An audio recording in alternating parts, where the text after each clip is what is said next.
እንደው ደግሞ እኔ ስለ ባማኮን የተወሰነ ነገር ማወቅ ፈልጋለሁ። አንድ ሩም ውስጥ ገባልና ትልቅ የአውሮፕላን ሞተር ሲፈታ ሲገጠም ኢትዮጵያውያን ናቸው ያን የሚያደርጉት። ያው በሰብስቲቱት ያደርግብሻል ነው ይሄ በማሽን በምን ሲተካ ሮቦት ነው ሜካኒካል ኢንጂነሪንግ። አይ አትገባም ለምን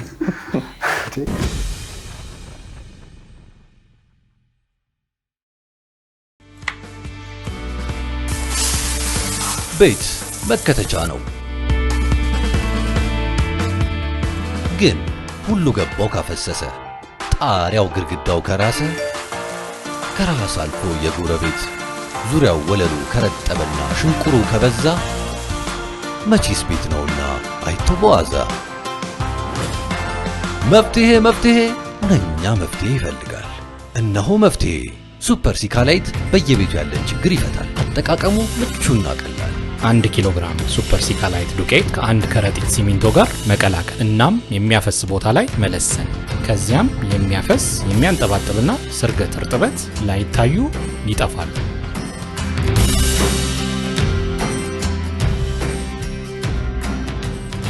ሱፐር ሲካላይት የውሃ ስርገትና እርጥበት መከላከያ ሚክስቸር መተማመንን እንገነባለን። ከሲካ አቢሲኒያ። ሰላም ጤና ይስጥልን ውድ የፕሮግራማችን ተከታታዮች፣ ይህ ገንቢ ፖድካስት ፕሮግራማችን ነው። እንደተለመደው ዛሬም አንድ እንግዳ ይዘንላችሁ ቀርበናል። እንግዳችን አቶ ፍሬው በየነ ይባላል። ዛሬ መወያያ ርዕሳችን የሚሆነው እንደተለመደው በኮንስትራክሽን ሴክተር ውስጥ ስለ ማኔጅመንት፣ ስለ ሊደርሺፕ እና ስለ ሪል ስቴት በተለይ አቶ ፍሬው ባሳለፋቸው የስራ ሴክተሮች እና መስኮች ላይ የነበሩትን ተሞክሮች እና ልምዶች በሰፊው ያካፍልናል። እንግዳችን እንኳን ደህና መጣ። እንኳን ደህና ቆየን። እንዴት ናችሁ? ሰላም ነው። እስቲ ራስህን በማስተዋወቅ ፕሮግራማችንን እንጀምር። ስለ አካዳሚክ ባክግራውንድ የስራ ልምዶችህን ለውይይት እንዲረዳን ከሱ እንጀምርና ቀጣይ ጥያቄዎቻችን እናነሳለን። ቴንክ ዩ ሶ ማች። በመጀመሪያ ደረጃ አክብራችሁ ስለጠራችሁኝ ከልብ ላመሰግን እወዳለሁ። በፕሮግራሙ ላይ ከተጠራው በኋላ እናንተን ፕሮግራም ከዛ በፊት መከታተል ነበርና በተለይ ከመጡት እንግዶች አንፃር እኔ እዚህ ቦታ ተቀምጬ ለመናገር ብቁ ነኝ ብዬ ባላምንም ለዛ ግን መርጣችሁ ስላመጣችሁኝና የሚጠቅም ነገር አወራር ብላችሁ ስላላችሁ ያበዛችሁኝ ከልብ አመሰግናለሁ። እንደገለጸው ፍሬው በየነ እባላለሁኝ። ተወልጄ ያደግኩት እዚሁ አዲስ አበባ ነው። እንደ ማንኛውም ኢትዮጵያዊ ለትምህርት እድሜ ሲበቃ ትምህርት ቤት ገብቼ መማር እድሉን አግኝቼ ነበር። ከዛ በመቀጠል እስከ 12ኛ ክፍል ድረስ የተለያዩ ትምህርት ቤቶች ስማር ቆየሁ። 12ኛ ክፍል ላይ ጥሩ ውጤት ስለነበረኝ አዲስ አበባ ዩኒቨርሲቲ ነበር የገባሁትና የመጀመሪያ ምርጫዬም ኢንጂነሪንግ ነበር። ወደ ሲቪል ምህንድስናው መጥቻለሁ። እሷ ላይ ትንሽ ነገር ብል ደስ የሚለኝ የመጀመሪያ ፍላጎቴ ሲቪል መማር አልነበረም። እንደ አጋጣሚ ሆኖ የ7ኛ ክፍል አካባቢ ያለን በየአካባቢው ከነበሩ ጥሩ ተማሪዎች ተመርጠው ኢትዮጵያን ኤርላይንስ ወስዶ ያስጎበኝ ነበር። ነገን ጥሩ ነገር ያመጣሉ ብሎ ስላሰበ ይመስለኛል በጣም ደስ ይል ነበር። ቲሸርት አልብሰውን ኮፍያ አድርገውልን ልጆች ነን ይዘውን ይሄዳሉና ይዘውን እየሄዱ የኢትዮጵያ አየር መንገድ ሙሉ ኮምፓውንድን እያስጎበኙን አንድ ሩም ውስጥ ገባልና ትልቅ የአውሮፕላን ሞተር ሲፈታ ሲገጠም ኢትዮጵያውያን ናቸው ያን የሚያደርጉት። ሳይ በጣም ገረመኝና ያን የሚያክል አውሮፕላን ቦዲ ለካ ትልቅ ሞተር አለው፣ እሱ አየር ላይ ነው የሚሄደው። ይህን የሚያደርገው ማን ነው የሚል ጥያቄ ይፈጥርብኝ ነበርና ጠየቅኩኝ። እዛም የነበሩትን ብዙዎቹ ሜካኒካል መሀንዲሶች ናቸው አለኝ። ከዛ ጊዜ ጀምሮ ሜካኒካል መሆን ነበረ አላማዬ። 12ኛ ክፍል ሞልተን አልቆ ውጤት መጥቶ ዩኒቨርሲቲ የምደባ በምንፈልገው ነበር። ያኔ ትጽፋለህ በውጤት መሰረት ይመደባልና ሲቪል የሚለውን አልመረኩም። እኔ ሜካኒካል ብዬ መርጬ ላስገባ ስል ሌትሊ ነው የሄድኩት። አይ ዛሬ ሞልቷል ነገ ተመለሱ አሉን። ጥቂት ሰዎች ነበር የቀረ ነው። ቤት ሲሄድ አባቴ ያገኘኝ እና ምን ሞላህ አለኝ። ሜካኒካል ምህንድስና። ሜካኒካል ኢንጂነሪንግ? አይ አትገባም። ለምን ምናምን ስለው እኔ ፍላጎት እሱ ነው። አይሆንም። እሱ ያኔ ኢራ ነው የሚሰራው፣ ኢትዮጵያ መንገዶች ባለስልጣን ነው። ኢራ ደግሞ አለቆቹ ጥሩ ቦታ ላይ ያሉት ሰዎች ሲቪሎች ነበሩ። ሜካኒካል መሀንዲስ ያው እሱ በሚያየው ነው። እሱ ያኔ የትልቅ መኪና አሽከርካሪ ነው። ከኛ ጋር ነው ምሳ የሚበሉት። እነዛ እኮ ተከብረው ነውና መሆን ያለብህ ሜካኒካል መሀንዲስ ሲቪል መሀንዲስ ነው። ያኔ እምቢ ማለትም አንችልም፣ አይፈቀድም። እሺ ብዬ አስተካክዬ ሲቪል የሚለውን ሞልቼ ያስገባው። ሲመጣ ያው ሲቪል ተመደብኩኝ። ሲቪል መሀንዲስ ሆንኩ ማለት ነው። ግን የህይወት ትራጀክተሪን ያኔ አባቴ የወሰንልኝ ውሳኔ ዛሬ ላይ ላለሁበት ለእኔ ጥሩ ነገር ወስኗል ብዬ አስባለሁ። አንዳንዴ የውስጥ አምቢሽን ብቻ እንጂ ትክክለኛ እንትኑን አላውቀውም፣ ልዩነቱንም ምኑንም አላውቀውም። አሁን ላይ ሳየው ግን ለእኔ ትክክለኛው ውሳኔ ነው ብዬ እንዳምን ያደርገኛል። የአባቴ ውሳኔ ወደ ሲቪል ምህንድስና እንድመጣ አድርጎኛል ማለት ነው። 5 ኪሎ ከጨረስኩኝ በኋላ የመጀመሪያ ስራ የሰራሁት ከአዲስ አበባ ወጥቼ ነው። ለመጀመሪያ ጊዜ ነው የወጣሁት። ሽሬ እንዳባጉና ወደ ማይጸብሪ የሚሄድ የመንገድ ፕሮጀክት ነበር። ተከዜ ብሪጅ ይሰራል። በጣም ትልቅ ብሪጅ ነው በጊዜው። እዛ ላይ ነው ኤክስፒሪንስ አድርጌ የመጣሁት። ሙቀቱ በጣም ከባድ ነው። መሀል ላይ ቀን ውሃ እየተደፋ ነው የተሰራው እና ከዛ አስቸጋሪ ኢንቫይሮንመንት ክሎስ ቱ 9 ወር አካባቢ ይመስለኛል ሰራሁኝ። አልቻልኩም እውነቱን ለማውራት፣ ሙቀቱም ከባድ ነበር። ቤት አስቸግሬ እኔ መመለስ አለብኝ በሚል ወደ አዲስ አበባ መጣሁ። በጊዜው ስራ ለማግኘት ብዙ አስቸጋሪ ስላልነበር ወደ ሐዋሳ ደግሞ ፕሮጀክት ተመደብኩኝና ሐዋሳ ላይ አንድ SAW የሚባል ፕሮጀክት የህንድ ኩባንያ ነው። ከጥቁር ውሃ ጭኮ የሚሄድ መንገድ ነበር። እሱም የአባቴ ራስ ላይ ይሰራ ስለነበር መንገድ ላይ በጣም አምሽኖ ኖረ ማለት ነው እና እዛ መስራት ጀመርኩኝ። ስቲል ግን ብዙ አትራክቲቭ አልነበረም። ሐዋሳ ለእኔ በጣም ውድ ሆነችብኝ። ወጣት ነኝ። በጣም 2500 ብር ምናምን ነው። በቃ ገና ልጅነት አለ። አስቸጋሪ ነው እና በጣም ከበደኝ። በቃ ደውዬ ለአባቴ አይ ልመለስ ነው ማለት ኦኬ እሺ አለኝ። መጣሁ። እዚህ ስመጣ አየሁት የመንገድን እንትን በቃ በጣም ኤግዞስቲንግ ነው።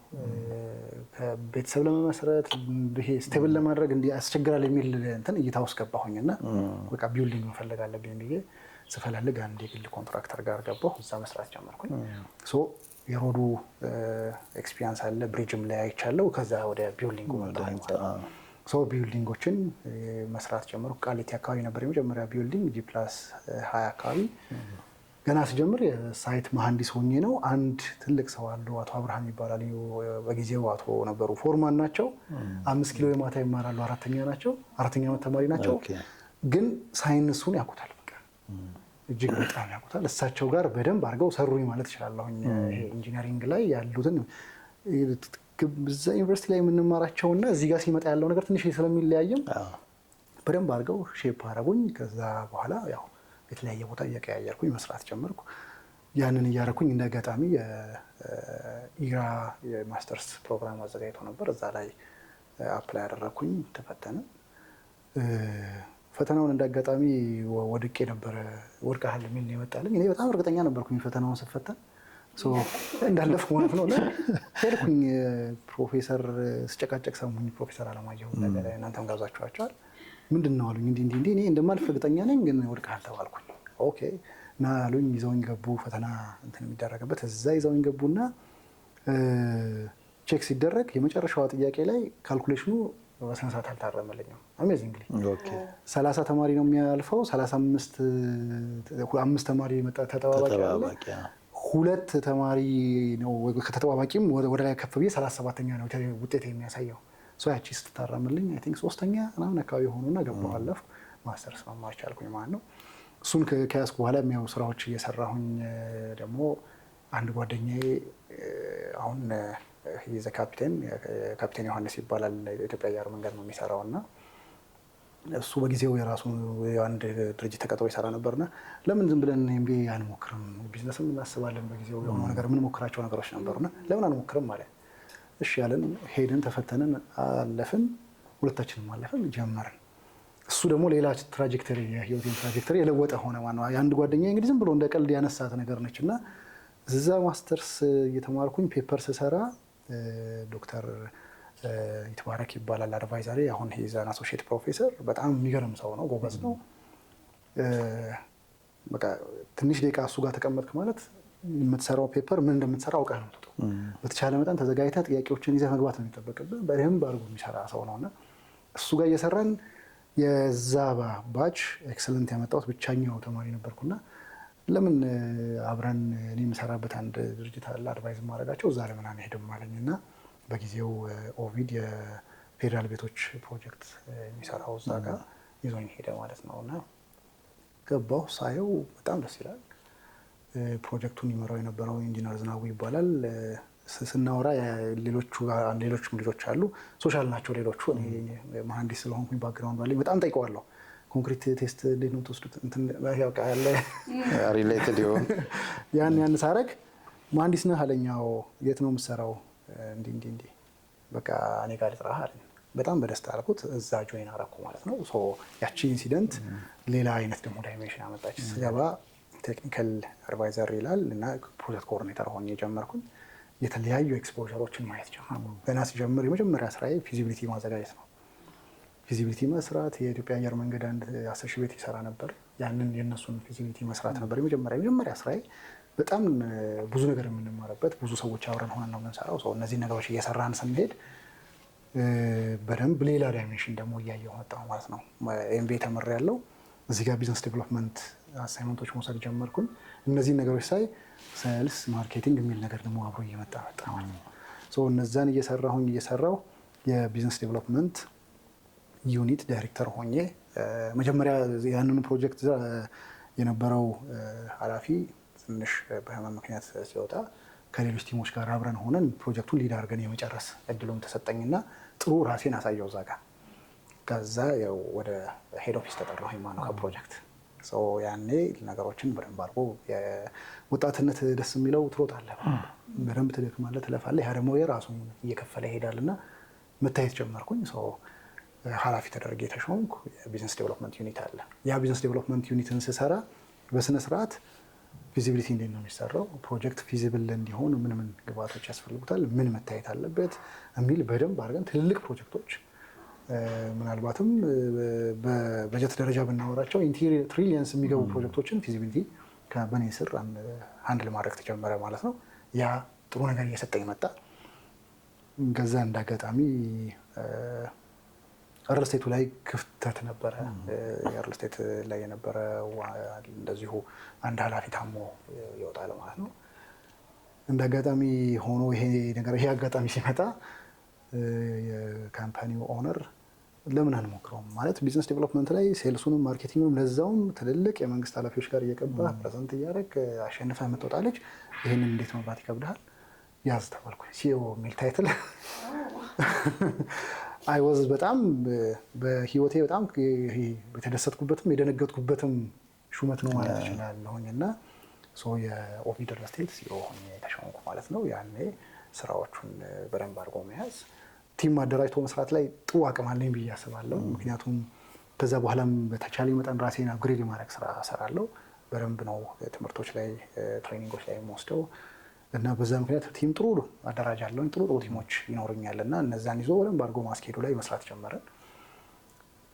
ቢዝነስ ዴቨሎፕመንት ሆኜ ራሴ ያወረድኳቸውን ፕሮጀክቶች ራኔ ማድረግ እድሉ መጣ ማለት ነው። ስለዚህ ፕሮጀክቶቹን ከኢኒሺዬሽን ተነስቶ አውቃቸዋለሁ፣ ፕላኒንግ ደረጃ ላይ ድረስ አውቃቸዋለሁ። አሁን ኤክስኪዩሽን ነው። ኤክስኪዩሽን ላይ ደግሞ ሴልስ አለ፣ ማርኬቲንግ አለ፣ ከዛ ደግሞ ወርዶ ፕሮኪውመንቱ ምኑ ተይዞ መስራት አለ። እነዛን ነገሮች የመስራት እድሉ እየሰፋ መጣ ማለት ነው። እንደ አጋጣሚ ሆኖ እነዚህን ፕሮጀክቶች በመስራት ውስጥ የተለያዩ አይነት የውጭ ዜጎች ከኔ ስር ሆነው የሚሰሩበት እድል ነበር። እነዛ ጥሩ ኤክስፖዠር እየሰጡኝ መጡ። አዳዲስ ነገሮችን መፍጠር፣ አዳዲስ ነገሮችን ማየት መሞከር ይቻላል። በቃ በደንብ የሚቻልበት ቦታ ነው። በጣም ብዙ አዲስ ነገሮች፣ በጣም ብዙ የተለዩ ነገሮችን እንሞክራለን፣ ሰክሰስፉል እንሆናለን። እነዛ ነገሮች የተሻለ ነገር ያመጣሉ። በየጊዜው ደግሞ ወደ ኋላ ለመቅረት ራሴን በደንብ ትሬን አደርጋለሁ። አዳዲስ ትሬኒንጎች ወስዳለሁ። የተለያዩ ስራ ላይ የማምነው ነገር አለ። ሞዴል በጣም እወዳለሁ እና ሞዴሎችን ኢምፕሊመንት የማድረግ ባህሉም አለኝ እና በተቻለ መጠን አንድ ሞዴል አመጣለሁ፣ ኤክሰርሳይዝ እናደርጋለን። ሰክሰስፉል ከሆነ ይቀጥላል ያ ሞዴል።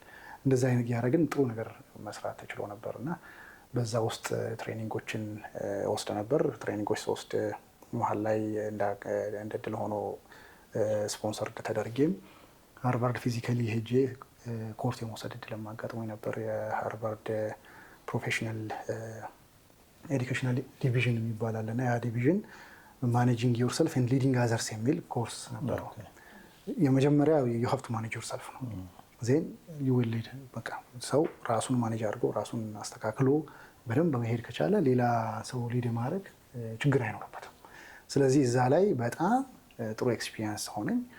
ፊዚካሊ ነበር የሄድኩት። ከዛ የዩኒቨርሲቲ ኮኔክትድ ሊደርሺፕ የሚል ኮርስ በዛው ወሰድኩ።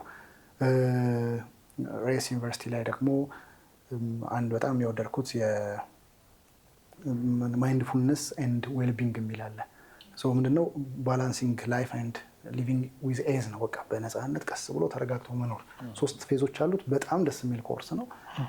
ላይፍ ደግሞ ምን ይመስላል የሚለውን የሚያሳያልና አንዳንዴ ስራ ላይ በጣም እንሄድና ወርክ ላይፍ ባላንስን ማኔጅ ሳናደርግ ስራ ብቻ ሆኖ ህይወታችን ያልፋል። ብዙ ሰው እንደዛ ይሆናል። ያንን የሚያጠፋ አይነት ኮንሰፕት ነው። እውነቱን ለማውራት የውጭ ትምህርትና የኛ ትምህርት ኮምፕሊትሊ ይለያያል። የኛን ትምህርት ያው ታውቁታላችሁ እናንተ። እኔ ሪብድ ስላብ የሚባል ኮንሰፕት ስንመር ምንም ሊመጣልኝ አይችልም ነበር ኮንሰፕት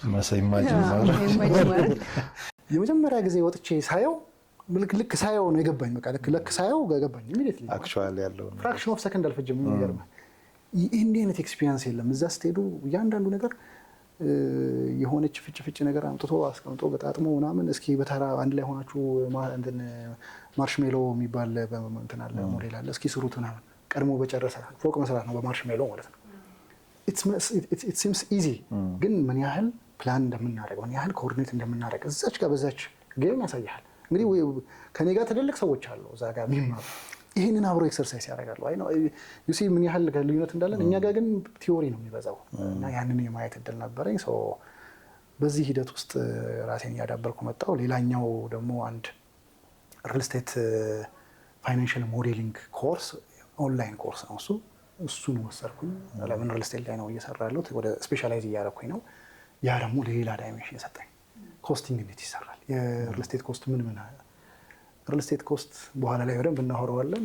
እኛ ሀገር የሚሰራበትና ውስጥ ስንገባ ግን ይለያል። እነዛን ነገሮችን ማየት ቻልኩኝ።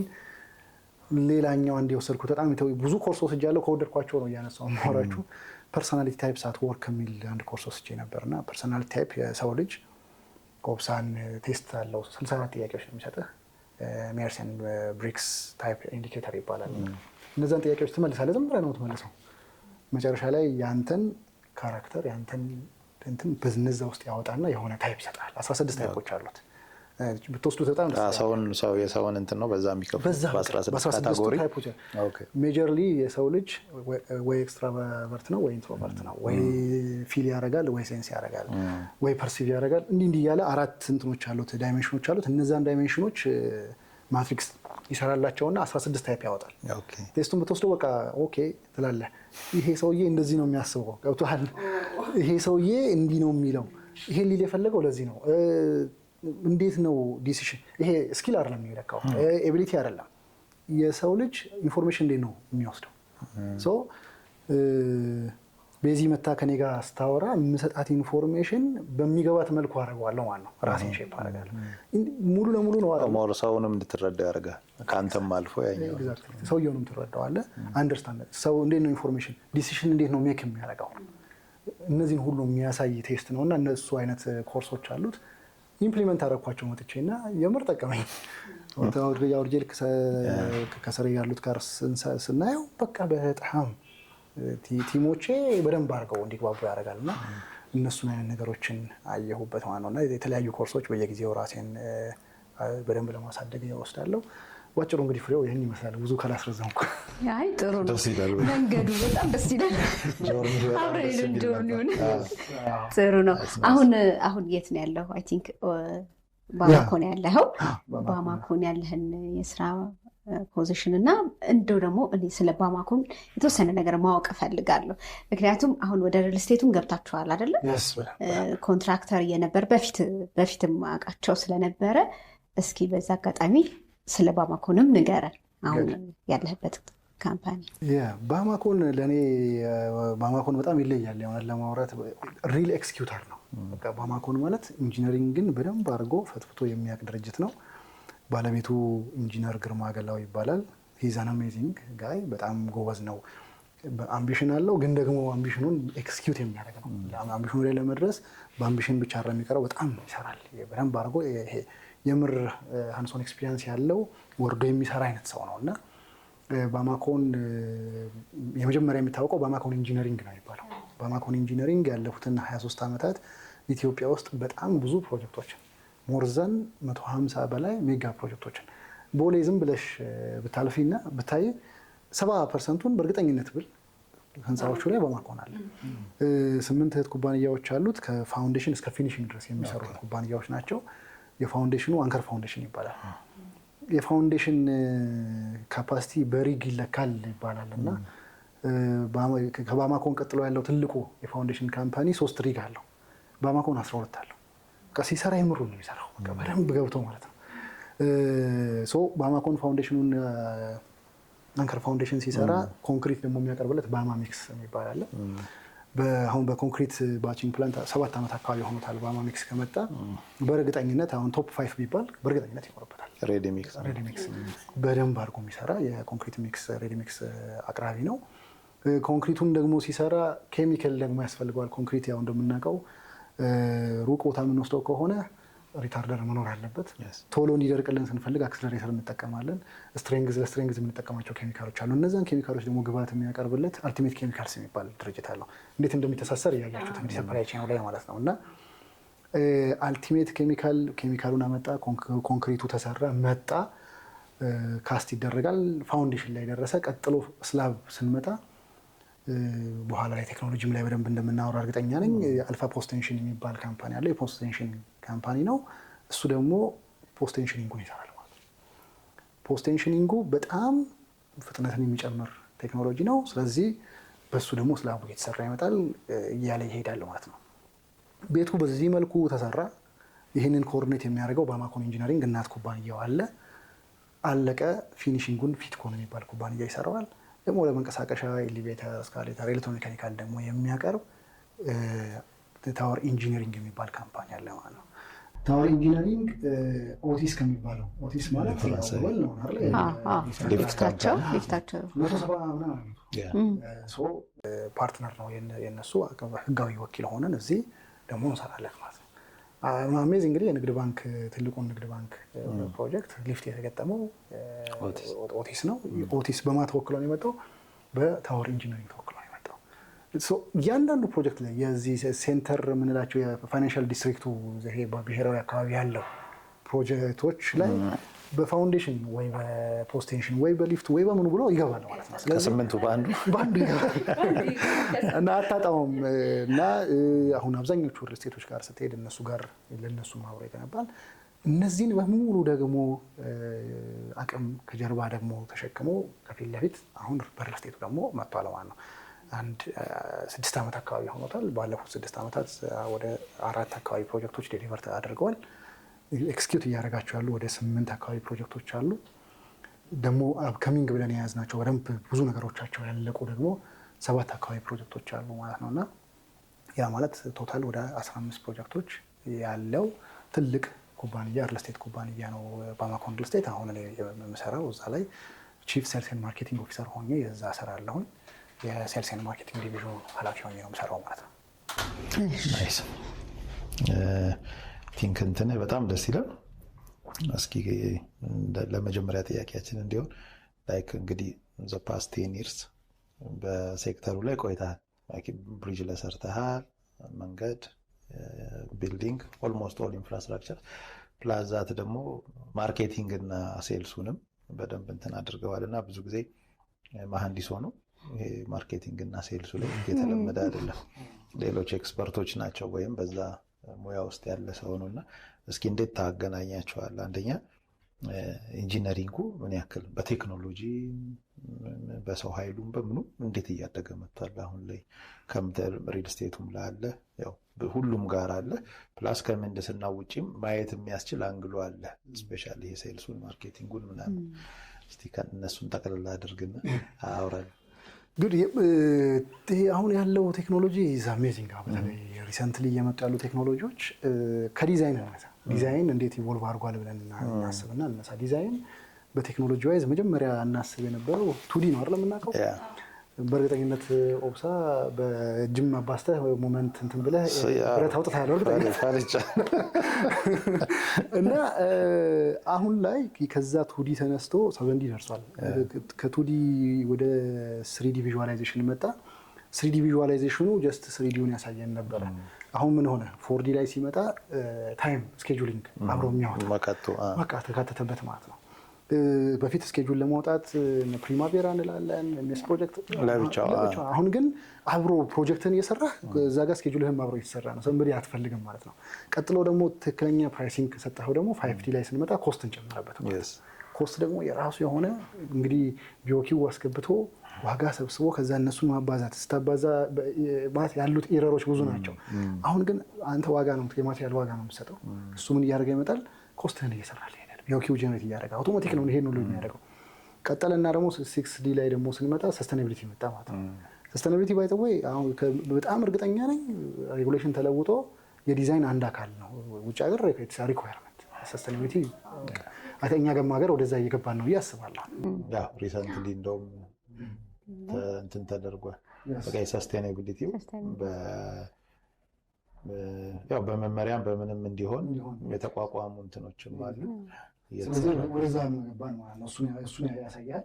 የመጨረሻው የፋሲሊቲ ማኔጅመንት እና ኦፕሬሽን ደግሞ ያመጣል። ፋሲሊቲ ማኔጅመንት እና ኦፕሬሽን ደግሞ ስንል የዛሬ 20 ዓመት በኋላ ፕሮጀክቱ ላይ ሜንቴናንስ ልስራ ብትይ የቱ ጋር ምኑ አለ ይነግርሃል። እኔ የምንለዋለው ከቱዲ ወደ ዲጂታል ትዊን ክሬት አድርገናል ነው። ዲጂታል ትዊን አለው። በቃ ቤትህን የምትገነባውን ህንፃ ዲጂታሊ ለዛውም ፍራተርናል ሳይሆን አይደንቲካል ምንም የማትለየው አይነት ትዊን የሰጠነው ማለት ነው። የዲዛይን ቴክኖሎጂ በዚህ ልክ ቴክኖሎጂው ራን ማድረግ ማደግ ከብዙ ነገር አንጻር ኮስትን ኦፕቲማይዝ ከማድረግ አንጻር፣ ሴፍቲን ከማሰብ አንጻር፣ ኳሊቲ ላይ እያንዳንዱ ነገር ላይ ኢምፓክት አለው። ከዛ ቀጥለን ደግሞ ወደ ኮንስትራክሽኑ ጋር ደግሞ ስንመጣ የኮንስትራክሽን ቴክኖሎጂዎች በጣም ሄደዋል። ኮንክሪት እንደ ኮንክሪት እንግዲህ ሌላ ሌቭል ላይ ነው የደረሰው አይደል? በፊት በጣም ጥሩ በነበረን ጊዜ ብረት ይቆለምማል፣ አካፋ ውስጥ ይገባል፣ እየጎተትን ነበር የምንሰራው። ኦንሳይት ሚክስ ይደረግ ማለት ነው። ከአንድ ሚክስ ከሱ ቀጥሎ ደግሞ እቺ ትንሿ ሚክሰር መጣች የምትሽከረከረዋ ማለት ነው። አሁን አላለና አሁን በትልቁ ባቺንግ ፕላንት በቃ ለዛውም በደንብ ኦፕቲማይዝ በሚደረግ መልኩ ሬሾውን ሰው አይደለም አሬንጅ የሚያደርገው እዛው ጋር እየቀመመ ማሽኑ ነው ኮኦርዲኔት እያደረገ ኮምፒውተራይዝድ በሆነ መልኩ ዲጂታሊ እየተሰራ ነው ያለው። ያ ምን ያህል ፕሮጀክት እንደሚያፈጥን እንግዲህ ማየት እንችላለን። አለፍንና ደግሞ ምን ሆነ ኮንስትራክሽን ቴክኖሎጂዎች ላይ እንደ አጋጣሚ ሆነው የቴክኖሎጂ ስቴሪንግ ኮሚቴ ውስጥ ሆኜ ይሰራ ነበርና ብዙ ቴክኖሎጂዎች አጥንተናል። ሄጄ የማየት እድልም አጋጥሞኝ ነበርና የቅድም ያልኳችሁ ገርጂ ፌደራል ቤቶች ይሰራ የነበረው ፕሮጀክት በኢትዮጵያ ዋን ኦፍ ኢትስ ካይንድ በአሉሚኒየም ፎርምወርክ ቴክኖሎጂ ነው የተሰራው። በአሉሚኒየም ፎርምወርክ ቴክኖሎጂ ቤት ሲሰራ ስላቡ፣ ግድግዳው፣ ደረጃው፣ መስኮት፣ በሩ ሁሉ ነገር አቴታይም ነው ካስት የሚደረገው። አንድ ፍሎር አቴታይም ነው የሚያልቀው፣ እያለቀ ነው የሚሄደው እና ያ ቴክኖሎጂ ሲመጣ የመጀመሪያ ጊዜ የኮሪያ ቴክኖሎጂ ነው። ኩምካንግ ይባላል። ኩምካንግ ካይንድ እንለዋለን እና ያ ቴክኖሎጂ ኢትዮጵያ መጣ። ሲመጣ በጣም ያስጨንቃል። አዲስ ቴክኖሎጂ ነው። ኮንክሪቱ ደግሞ ኤስሲሲ የሚባል የሰልፍ ኮምፓክትድ ኮንክሪት የሚባል ነው። ራሱን ኮምፓክት እያደረገ በጣም ፍሎብል መሆን አለበት። ልክ ስታፈሰው እንደ ውሃ መፍሰስ አለበት። ፓምፓብል መሆን አለበት። ከላይ ነው የምንለቀው። ከላይ ለቀነው ታች ግድግዳው ጋር መምጣት አለበት። ልክ ፎርምወርኩ ሲፈታ ሁሉ ነገር ማለቅ ስላለበት ማለት ነው እና ያን ማምጣት በጣም ጭንቀት ነበር። ሳምፕል ሃውስ እንድትሆን ትንሽዬ ፎርምወርክ ተገጣጥማ ቤት የምትሆን ፎርምወርክ ልከውልን ነበር እና ወደ 37 አካባቢ ትራያል አድርገናል። ለምን ልክ ሲፈታ ሃኒኮምብ እንዳይሰራ ብረቱ እንዳይታይ፣ ብረቶቹ ትንንሽ ብረቶች ባለ 8 ስትራክቸራል ሲሆን ደግሞ ባለ 12 ብረቶች አሉት እና በሱ ነው ግድግዳውን ብረት ነው፣ በጣም ስትሮንግ ነው። ያንን እዛ ጋር ከላይ ተሞልቶ ታች ወርዶ ሲመጣ ክሎግ አድርጎ ከዘጋና ከቆመ ቤቱ እንደ ቤት ለኛ በጣም ትልቅ ኪሳራ ነው። ኢቨን ቴክኖሎጂውንም በቃ ኢትዮጵያ ውስጥ ኢምፕሊመንት እንዳይሆን ነው የሚደረገው። ትልቅ ሪስፖንሲቢሊቲ እንደ ሀገር ትልቅ ሪስፖንሲቢሊቲ ነበር የምንወስደው እና እጅግ በጣም ያስፈራ ነበር። ግን በጣም የሚገርም ሊደር ነበር የነበረን በጊዜው ኢንጂነር ዝናቡ። በጣም ብዙ ትራያሎች የኮንክሪት ኤክስፐርቶች አምጥተን ስንል በቃ ሲሰራ በዛ ውስጥ ሌሰለርን እንወስዳለን። እያንዳንዷ አክቲቪቲ ትጻፋለች። ይረሯ እና ያንንም ከሚጽፈው ሚክስ ዲዛይን ማምጣቱ በራሱ በጣም ትልቅ ሀሳብ ነበር። ለምን ኮንክሪት ሳይዙ እኛ የለመድነው ባለ 16 ነው ያለመድነው አሁን ምን አድርገን ነው ግሬዱን ቀንሰን አወርደን በጣም ኦልሞስት ይሄ ፋይን በሚባለው ወይም 00 ወደ እሱ የተጠጋ ነው እና በሱ ግን ምን ሆነ ስትሪንግዝ መምጣት አለበት ከእንደገና ደግሞ በጣም መፍሰስ አለበት። ሁለቱን ማጣጣም ወዝለኛ ኢቨን ሊኬጅ ምናምን ራሱ አይረብሽም። ላይክ የሆነ ሰፊ ቮሊዩም ነው ስትሞላው በዛ ፍሎ አልፎም ሊሄድ በተለይ ደግሞ ያ ደግሞ እንዳይወጣ ጥሩነቱ ብሬሲንግ አለው። ፎርሙልኩ ዲዛይን ነው ወደም ማለት የሚመጣውን ሎድ ያውቁታል ካልኩሌት ተደርጎ ዲዛይን አለው። አልሙኒየሙ ራሱ በዛ ደረጃ ያ ሬዚስት ማድረግ በሚችል መልኩ ነው። ከዛ ደግሞ ብሬሲንጎች ይከተቱለታል። በዛ መልኩ ነው የሚቆመው እና ያንን አመጣን። ያ ቴክኖሎጂ መጀመሪያ ላይ ስንሞክረው 21 ቀን አካባቢ ነው የፈጀው። ሞልኩን ገጣጥመን ሙሉ ለመስራት የመጀመሪያው ሙከራ ኮሪያዎች ነበሩ ትሬን አደረጉን። 2 ኮሪያዎች ናቸው ልጆቻችንን ትሬን ያደረጉ። እኔ እዛ ውስጥ ምን ተማር ካላችሁኝ ኢትዮጵያንስ ቶሎ ነው አዳፕት የምናደርገው። በሚገርም መልኩ አዳፕት አደረጉት በደንብ አድርገው። ከዛ 21 ቀን ነበር የፈጀብን። የመጀመሪያው ኮንክሪት ሊሞላ ሲል ፋይናንስ የለ ኤችአር የለ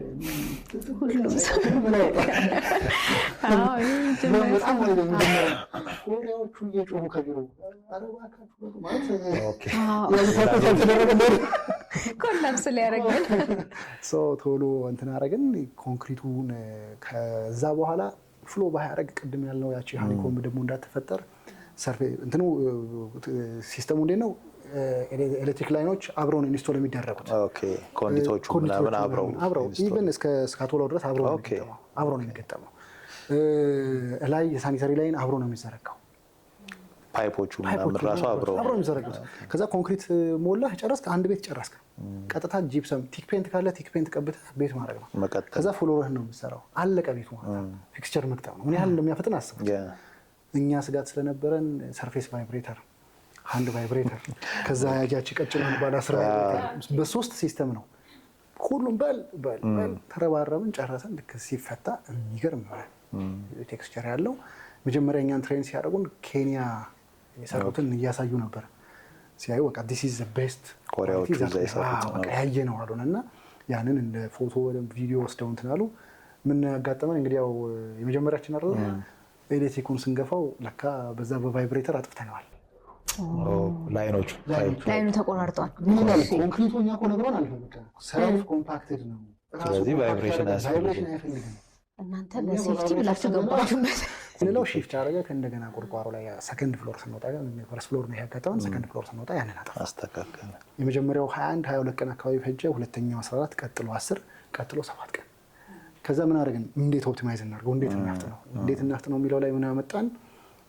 ብረቱን ሜሽ ነው አይደል የምናደርገው። ያንን ሜሽ ውጪ ይመረትና ወደ ላይ ይሄዳል ማለት ነው። ላይ ይወጣል፣ ወዲያው እዛ ጋር ይሰራል። እና ይሄ ምን ያህል ቴክኖሎጂ እንደሚያፈጥን ነው። ይሄ አይደለም የሚገርመው፣ ኤስቴቲካሊ የሚገርም ነው። ቤቱ መሀል ቢም የለም። ቢሞቹ ሰመርጅድ ቢም ናቸው። ኮለን የሚባል የለም፣ ሼሮል ናቸው። በጣም ትንንሽ ባለ 10 ባለ 12 በጣም ትንሽ ስትራክቸራሎቹ ናቸው። ባለ 16 የሚሆኑት ሺሮል ነው። ስለዚህ ኤስቴቲካሊ የሚያምር ቤትሽ ውስጥ ምንም በቃ የሚረብሽ እንደዚህ የተሰባበረ ነገር የለም። ፐርፌክት የሆነ ቤት ነው የሚሰጠው። ከዛ ውጪ በር፣ መስኮት አኪዩሬት ዳይሜንሽን ነው የሚሰጠሽ። ስለዚህ ይሄንን ኮንክሪት ገና እያሰብሽ በሩን መታዘዝ ይችላል። አብረን ማለት ፕሮጀክቱ ኦልሬዲ ሳይዙ ነው። ይሄ ቆርቆረኝ እዚህ ጋር ደስ የለም በቃ ያው ሊንተል ቢም እዛው ሰመርጅድ ነው። ስለዚህ ይሄ ምን አድቫንቴጅ ያመጣል? 1 ያፈጥናል፣ 2 ኳሊቲ ይጨምራል፣ 3 ደግሞ ይሄዛለው በቃ ኤስቴቲካሊ ያምራል። ሪል ስቴት ላይ ቀደም ላልከው ዋናው ነገራችን እሱ ነው። ትልቁ ቤኔፊት ቤቱ ምንድን ነው? ክሊን ነው። ሰው ሲገባ መሀል ላይ የሚረብሸው የተሰባበረ ነገር የለም። ስለዚህ በቃ ይወደዋል ማለት ነው። ምን ዲስአድቫንቴጅ ግን አለው? ብዙ ጊዜ ሞጁላር ነው። ሞጁላር ነው ማለት ያመጣው ፎርምወርክ ያው አዳፕቴሽን አለው። አዳፕት ይደረጋል። አንዱ ፎርምወርክ 80% ድረስ አዳፕት ይደረጋል። ግን ሞጁላር ነው አብዛኛው ያ ማለት ላይ ቲፒካል ነገሮች ናቸው የሚሰጥህ እንጂ ፍሌክሲቢሊቲ ለ11 ብሎክ ዲዛይን በቀየርከው ቁጥር በቃ ትንሽ አስቸጋሪ አዳፕቴሽኑን ማምጣቱ የራሱ ስራ አለው። ግን 80% አዳፕት ይደረጋል። ቲፒካል ለሆኑና ለብዙ ብሎኮች አዋጭ ትልቁ ዲስአድቫንቴጅ በተነል ፎርምወርክ የተሰራ አለ። ኑ ብሎን ሄድን ስንደርስ 10ኛ ፍሎር ደርሷል። ተነል ፎርምወርክ ምንድነው? የቤቱን አሁን ይሄ ቤት ነው አይደለ? ለሁለት ይከፍለውና ኤል ያደርጋል። በዛ ሳይድ ኤል ይሰራል። መሀል ላይ ክፍተት ፈጠራልን የግድግዳው። እንደዛ አይነት ነው የሚያመጣው። በክሬን ነው የሚገባው። ይገባል። ላዩ ላይ ብረቱ ይዘረጋል። እዚህ ጋር ብረቶቹ ቆመዋል። ኮንክሪት ነው የሚሞላው። ከዛ ተርማል ቴምፕሬቸር ይለቀቅበታል። ገባንና ሰናየው 10ኛ ደርሷል። ይሄ ቤት ስንት ጊዜ ፈጀባችሁ በዚህ ቴክኖሎጂ ያልኩት ስለው ቱርክ የገባችሁት መቼ ነው አለኝ። እኛ አሁን 9 ቀን ሆነን አለኝ። እናንተ ስትገቡ ግራውንድ ላይ ነበር አለኝ። በ9 ቀን ጂፕላስቲን አልቋል። በአንድ ቀን 1 ፍሎር እየሰራ ነው የሚሄደው እና ከዚህኛው ጋር ተመሳሳይ ነው ቴክኖሎጂ ተመሳሳይ ነው ሪሌቲቭሊ። ግን ይሄ ባለ 60 ፓነሎች ናቸው የመጡ የተገጣጠሙ የሚሄዱት። ይሄኛው ኦልሞስት የቤቱን ሀፋፍ በሁለት በቃ ብረቶች ኤል ሼፕ የሆኑ ብረቶች ነው የሚያቆመው። ሞልድ አይነት ነገር ማለት ነው። ይሄ እንግዲህ አስቦት። ከዛ በኋላ ደግሞ ይሄ ክላይምቢንግ የሚባል ፎርምወርክ አለ። በተለይ ኤክስተርናል በፊት ላይ እኛ ጋር የተሞከረ የፕሪካስት ቴክኖሎጂ ታውቁታላችሁ። አካባቢ በደርግ ጊዜ መሰለኝ በጣም የሚያምሩ ቤቶች ተሰርተዋል። የራሳቸው ሳይድ ኢፌክት አላቸው ግን ተሰርተዋል። እንግዲህ ቦሌ ላይም የተሰሩት አብዛኞቹ እነሱ በፊት ላይ የነበረው ፕሪካስት ወይ ቢም ወይ ስላቡን የሆነ ፓርት ነው የሚሰራው። አሁን ላይ ግን ፒፒቪሲ የሚባል አለ። ፒፒቪሲ ማለት ፕሪፋብሪኬትድ ፕሪፊኒሽድ ቮሉሜትሪክ ኮንስትራክሽን። ይሄ ኮንስትራክሽን ቤቱን ሙሉ ለሙሉ ፋብሪካ ነው። ፋብሪካ አልቆ አምጥቶ መቅጠም ነው እና ምን አድቫንቴጅ አለው የሚለው ላይ ብታወራኝ አሜዚንግ የሆነ አድቫንቴጅ አለው። ኳሊቲ በምንም ሁኔታ ኮምፕሮማይዝ አይደረግም።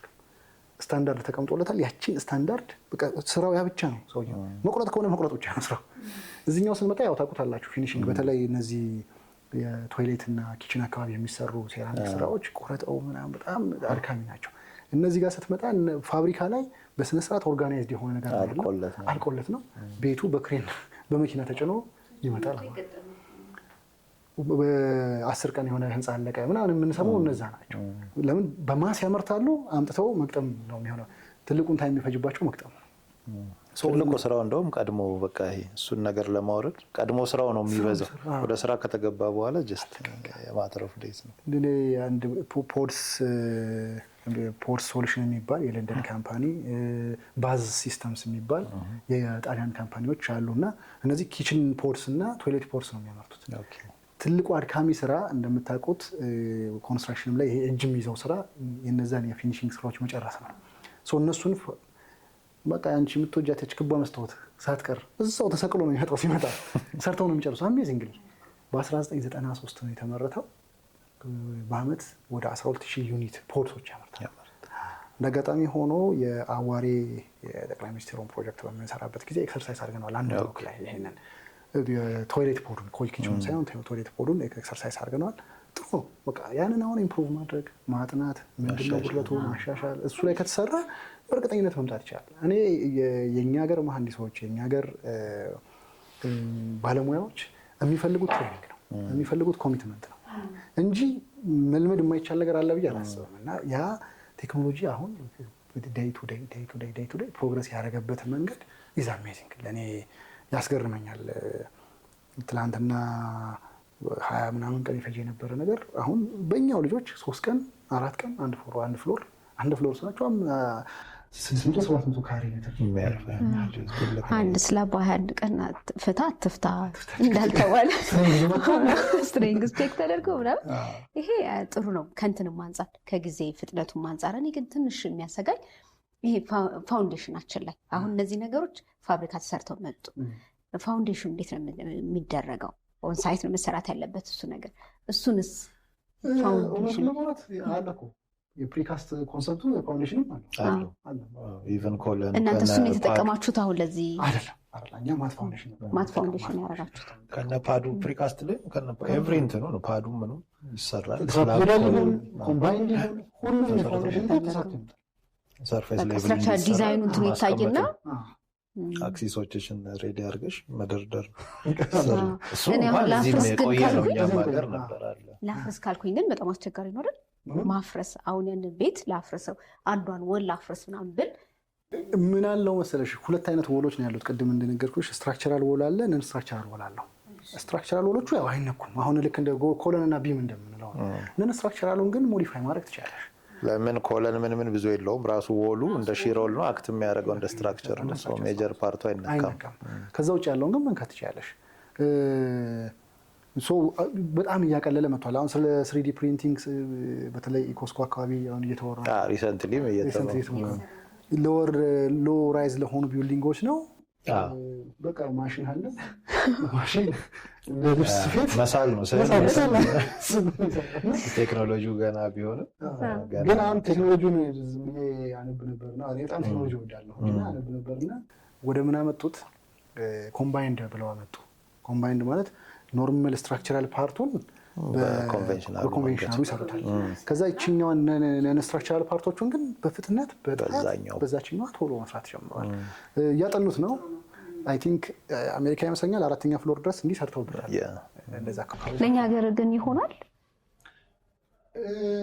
ሁለት ስጋት አለኝ። አንደኛ እኛ ሀገር የሌበር በጣም ሌበር ስኪል ብቻ ሳይሆን ብዙ ጉልበት አለ። ርካሽ ነው እሷን ማንሳት